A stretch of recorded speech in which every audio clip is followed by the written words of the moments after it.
ज्ञानेश्वरीची अविटगोडी चाखू इच्छिणाऱ्या सर्व श्रोत्यांना आमचा नमस्कार।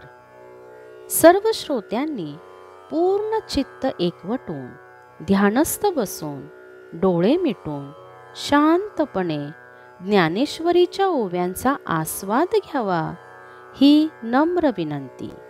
अध्याय 18 सर्व गीतार्थ संग्रहयोग, भाग 22।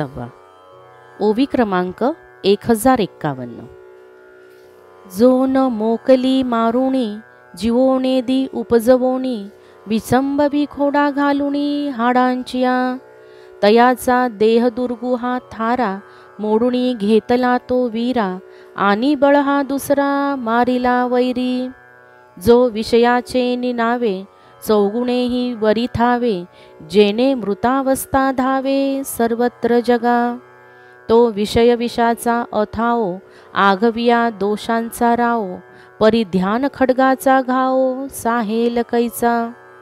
आणि प्रिय विषय प्राप्ती करी जया सुखाची व्यक्ती तेची घालुणी बुंथी आंगी जो वाजे। ध्यानाच्या मार्गात असलेल्या व्यक्तीचा पहिला शत्रू अहंकार हा आहे। हा देहाहंकार जीव घेऊन सोडून देत नाही, तो त्याला पुन्हा जन्म देतो आणि सुखानेही जगू देत नाही, तर देहाच्या सापळ्यात घालून त्याची कुचंबना करतो। त्या अहंकाराचे राहण्याचे ठिकाण जो देहरूपी किल्ला तो हस्तगत करून घेतो, विचाराने देहबुद्धी बाधित करतो आणि दुसरा वैरी कामादी सामर्थ्य त्याचा नाश केला। जो बलरूपी शत्रू विषयाचे नाव ऐकताच चौपट वाढतो आणि ज्याच्या योगाने साऱ्या जगाला मृतावस्था प्राप्त होते, तो बलरूपी शत्रू विषयरूपी विषांनी भरलेला अगाध डोह आहे आणि दोषांचा राजा आहे।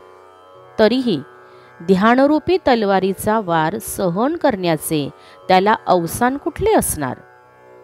प्रिय विषयाची प्राप्ती झाली असता ज्याला परम सुख होते, त्या सुखाची अंगात खोळ घालून तो गर्जना करायला लागतो।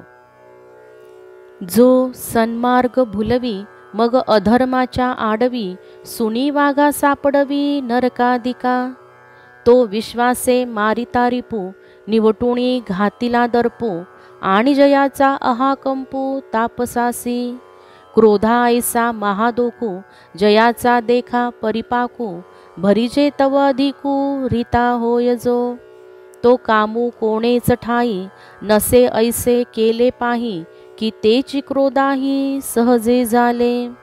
मुळाचे तोडणे जैसे होय का शाखोद्वेषे कामू नाशिले निनाशे तैसा क्रोधू। जो सन्मार्गाविषयी विसर पडून अधर्माच्या आडवाटेला घालून नरकाधिक वाघाच्या तावडीत अलगद सापडून देतो, असा जो विश्वासघात करणारा गर्वरूपाचा शत्रू तो नाहीसा करतो। ज्याने कामाचे नाव ऐकले तर तपस्व्याचाही थरकाप होतो आणि ज्या कामाचे रूपांतर अखेर क्रोधासारख्या महादोषात होते आणि ज्याची पूर्तता करावी तर तो त्याची अभिलाषा वाढत जाते। असा जो काम ज्याचा नाश केल्यानंतर क्रोधाचीही सहज तीच अवस्था होते। झाडाचे मूळ तोडले म्हणजे त्याच्या फांद्या जशा आपोआप तुटतात, त्याप्रमाणे कामाचा नाश केल्यावर फांद्यांसारखा त्यावर असणारा क्रोध सहज नाश पावतो। म्हणोनी कामवैरी जाला जेत ठाणोरी तेत सरली वारी क्रोधाचीही। आणि समर्थू आपुला खोडा शिसे वाहवी जैसा होडा तैसा भुंजवणी जो गाढा परिग्रहो। जो माथाची पालाणवी अंगा अवगुण घालवी जिवे दांडी घेववी ममत्वाची। शिष्य शास्त्रा दिविलासे मठादी मुद्रेचे निमिसे घातले आहांती फासे निसंगा जेने। म्हणून कामरूपी शत्रू जेव्हा साधकाशी चाललेल्या लढाईत मारला गेला तेव्हा क्रोधाचेही येणे जाणे थांबले आणि राजा ज्याप्रमाणे आपला खोडा ज्या गुन्हेगाराच्या पायात घालायचा असतो त्याच्याच डोक्यावर प्रतिज्ञेने वाहायला लावतो, त्याप्रमाणे परिग्रह शत्रू मनुष्याच्या मनात स्फुरण करतो. जो परिग्रह आपले खोगीर जीवाच्या मस्तकावर ठेवून त्याच्यात अनेक अवगुण घालतो आणि त्याला आधारासाठी ममत्वाची काठी घ्यायला लावतो. ज्या परिग्रहाने शिष्य शास्त्राधिक मिळवण्याच्या क्रीडेने मठ बांधणे, खेचरी मुद्रा लावणे इत्यादी लक्षणांच्या निमित्ताने निसंग पुरुषाला संघाच्या पाशात घातले. घरी कुटुंबपणे सरे, तरी वणिवन्य होऊन अवतरे, नागवियाही शरीरे लागला आहे. ऐसा दुर्जयो जो परिग्रहो, तयाचा फेडुनी ठाओ, भवविजयाचा उत्साहो भोगितसे जो. तेत अमानित्वादी आगवे, ज्ञानगुणाचे जे मेळावे, ते कैवल्य देशींचे आगवे राओ जैसे आले. तेव्हा सम्यक ज्ञानाचिया राणीवा उगाणुणी तया, परिवारू होऊनिया राहत अंगे. प्रवृत्तीची राजबिंदी, अवस्था भेदप्रमदी, किजता आहे प्रतिपदी सुखाचे लोण.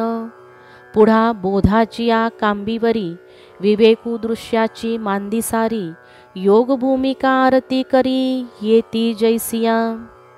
कुटुंबियांचा त्याग करून तो वनात गेला, तरी त्याच्याकडून जो परिग्रह तेथील पदार्थावर ममत्व ठेववितो. उघडे शरीर असले तरी तो त्याला आपल्या पाशात गुंतवितो. असा अजिंक्य जो परिग्रह, त्याचा संपूर्ण नाश करून संसार जिंकल्याचा तो साधक आनंद भोगतो. त्यावेळी त्याच्या भेटीला अमानितवादी ज्ञानाच्या गुणांचे समुदाय हेच कोणी मोक्षदेशाचे जसे सर्व राजेच आले. तेव्हा त्यांनी यथार्थ ज्ञानाचे सार्वभौमत्व त्या साधकाला अर्पण करून आपण स्वतः त्याचा परिवार होऊन राहिले. प्रवृत्तिरूपी राजमार्गावरून हा साधक जात असताना 3 अवस्था जागृत, स्वप्न आदी रूपी तरुण स्त्रियांनी आपापल्या सुखाचे पदोपदी त्याच्यावरून निंबलोन उतरले. त्या चक्र आणि तो सार्वभौम राजाच्या पुढे विवेकरूपी चोपदार, बोधरूपी सोन्याची काठी हातात घेऊन दृश्याची गर्दी दूर करतो. योग भूमिका हातात आरती घेऊन त्याला ओवाळतात. तेत रुद्धी सिद्धींची अणेगे, रुंदे मिळती प्रसंगे, तिये पुष्पवर्षी आंगे नाहातसे तो. ऐसेनी ब्रह्मैक्या सारिखे, स्वराज्य येता जवळीके, झळंबिता आहे हरिके तिन्ही लोक.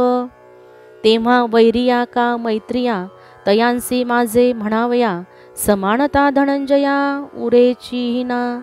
हेना भलतेने व्याजे, तो जया ते म्हणे माझे, ते जोडतेची का दुजे अद्वितीय जाहला.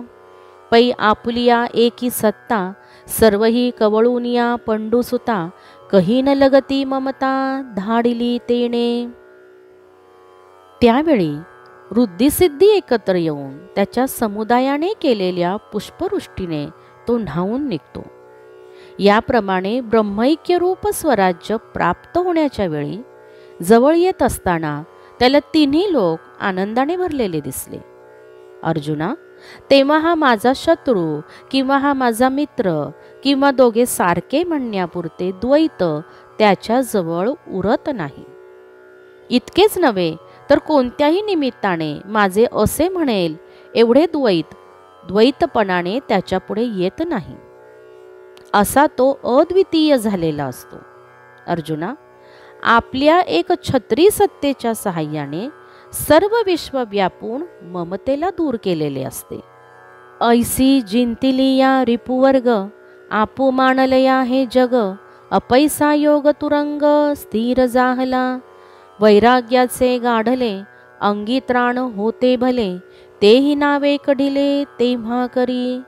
आणि निवटी ध्यानाचे खांडे, ते दुजे नाही चिपुडे, म्हणून हा तू आसुडे वृत्तीचाही.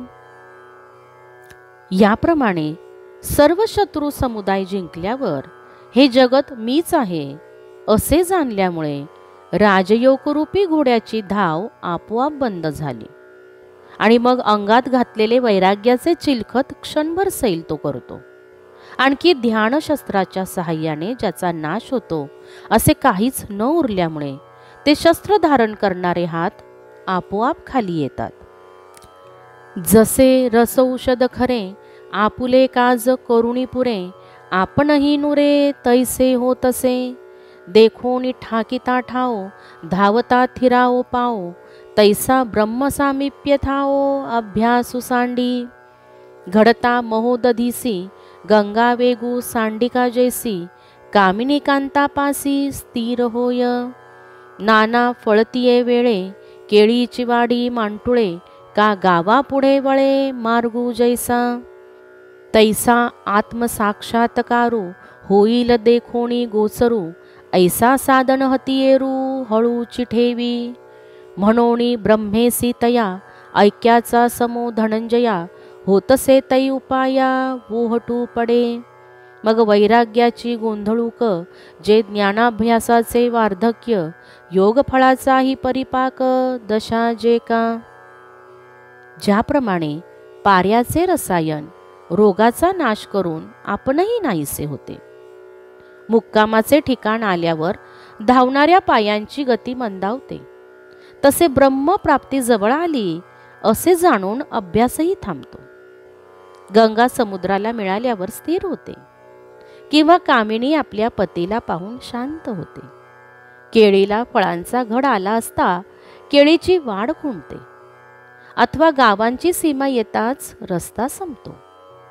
त्याप्रमाणे आत्मसाक्षात्कार अनुभवाला येईल असे जाणून साधक तो हळूच साधनरूपी हत्यार खाली ठेवतो. म्हणून अर्जुना, ब्रह्माशी त्याचे ऐक्य होण्याचा समय येतो तेव्हा सर्व साधने कमी कमी होऊ लागतात, आणि मग वैराग्याची जी मावळती वेळ आहे, अथवा ज्ञानरूपी अभ्यासाचे वृद्धपण, अथवा योगरूप फळाची जी परिपक्व अवस्था आहे, हे परमभाग्यवंत अर्जुना, ती शांती जेव्हा संपूर्ण त्याच्या अंगी येते तेव्हा तो पुरुष ब्रह्म होण्यास योग्य होतो. ते शांती पैगा सुभगा संपूर्ण ये तयाची अंगा, तै ब्रह्म होआवया जोगा होय तो पुरुष. पुनवे हुणी चतुर्दशी जेतुली उणे पण शशी, का 16 पाऊणी जैसी 15वी बाणी. सागरी ही पाणी वेगे संचरे ते रूपगंगे, येर निश्चळ जे उगे ते समुद्रू जैसा. ब्रह्मा आणि ब्रह्म होतीये योग्य ते तैसा पाडू आहे, तेची शांती चेणी लवला आहे होय तो गा. पै तेची होणे नवीन प्रतिती आले जे ब्रह्मपण, ते ब्रह्म होती जाणं योग्यता येथ. हे ब्रह्मभाव योग्यता पुरुषा तो मग पंडुसुता, आत्मबोध प्रसन्नता पदी बैसे.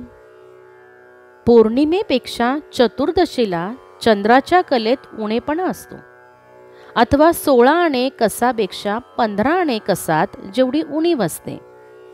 गंगेने समुद्रात वेगवान प्रवाहाच्या रूपाने प्रवेश केल्यानंतर समुद्रात जेथपर्यंत त्या प्रवाहाचा वेग जाणवतो, अथवा दृष्टी पडता तेथपर्यंत गंगा पण, आणि जेथे पाणी स्थिर होते तो समुद्र हे जाणावे. तसे ब्रह्म आणि ब्रह्म होणारा यामध्ये अंतर असते. शांतीच्या योगाने तो पुरुष ते ब्रह्म त्वरित होतो, परंतु ब्रह्माशी तद्रूप न होता जे ब्रह्म पण अनुभवास आलेले असते तेच ब्रह्म होण्याची योग्यता पावतात. अर्जुना, मग तो ब्रह्मभावाची योग्यता प्राप्त झालेला आत्मबोधाच्या प्रशस्ती पदावर सहज आरूढ होतो. जेणे निपजे रससोय तो तापुही जै जाय, तै ते का होय प्रसन्न जैसी. नाना भरतिया लगबगा शरत्काळी सांडिजे गंगा, का गीत राहता उपांगा वोहटू पडे. तैसा आत्मबोधी उद्यमू करिता होय जो श्रमू, तोही जेथे समू होऊनी जाय. आत्मबोध प्रशस्ती हे तिये दशेची ख्याती, ते भोगीतसे महामती योग्युतोगा. ज्या अग्नीच्या सहाय्याने स्वयंपाक रांधला जातो, ती उष्णता पदार्थात मुरून शांत झाली म्हणजे अन्न रुचकर होते. आणि खाताना आनंददायी होते. ज्याप्रमाणे वर्षा काळात गंगेला सतत भरती ओहोटी असते, तो प्रकार शरद ऋतूत थांबतो आणि गंगा स्थिर होते. किंवा गाण्याचा समारंभ संपला की तबला, पेटी आदी उपकरणे जशी आपोआप बाजूला राहतात, त्याप्रमाणे आत्मबोधाच्या प्राप्तीकरिता वैराग्यादी साधनाच्या खटपटीमुळे जे परिश्रम होतात, ते श्रमसुद्धा त्या प्रसन्नतेमुळे नाहीसे होतात. या स्थितीला आत्मज्ञानाची प्रसन्नता असे म्हणतात. हे बुद्धिमान अर्जुना, ही स्थिती जो योगी साधक आहे त्याचीच भोगण्याची योग्यता असते. त्यावेळी अमुक गोष्ट माझी होती म्हणून शोक करणे किंवा अमुक गोष्ट पाहिजे अशी इच्छा करणे, दोन्ही गोष्टी ऐक्यभावाच्या भरतीमुळे संपून जातात. तेव्हा आत्मत्वे शोचावे, काही पावावया कामावे, हे सरले समभावे भरिते तया. उदया येता गभस्ती, नाना नक्षत्र व्यक्ती, हारवी जती दीप्ती आंगिका जेवी. तेवी उठतिया आत्मप्रभा, हे भूतभेद व्यवस्था, मोडित मोडित पार्था वास पाहे तो. पाटियेवरील अक्षरे, जैसी पुसता येती करे, तैसी हारपती भेदांतरे तयांचिया दिठी. तैसेनी अन्यथा ज्ञाने, जिये घेपती जागर स्वप्ने, तिये दोन्ही केला लिने अव्यक्ता माझी. सूर्य उगवल्या क्षणी अनेक नक्षत्रे आपल्या अंगच्या तेजासह लोपून जातात. त्याप्रमाणे आत्मानुभवाचा उदय होता क्षणीच प्राणीमात्राच्या भेदाची रचना नाहीशी करीत तो सर्वत्र आपल्या स्वरूपाला पाहू लागतो. पाटीवरील अक्षरे जशी हातांनी पुसता येतात, त्याप्रमाणे त्याच्या दृष्टीपुढील अनेक भेद नाहीसे होतात. त्या योगे जागृती आणि स्वप्न या दोन अवस्थांमधील जी विपरीत ज्ञाने आहेत, ती दोन्ही ज्ञाने अज्ञानामध्ये लीन होतात. येथपर्यंत 1100 ओव्या समाप्त झाल्या आहेत. यापुढील ओव्या आपण अध्याय 18 आणि भाग 23 यामध्ये पाहणार आहोत. राम कृष्ण हरी, राम कृष्ण हरी.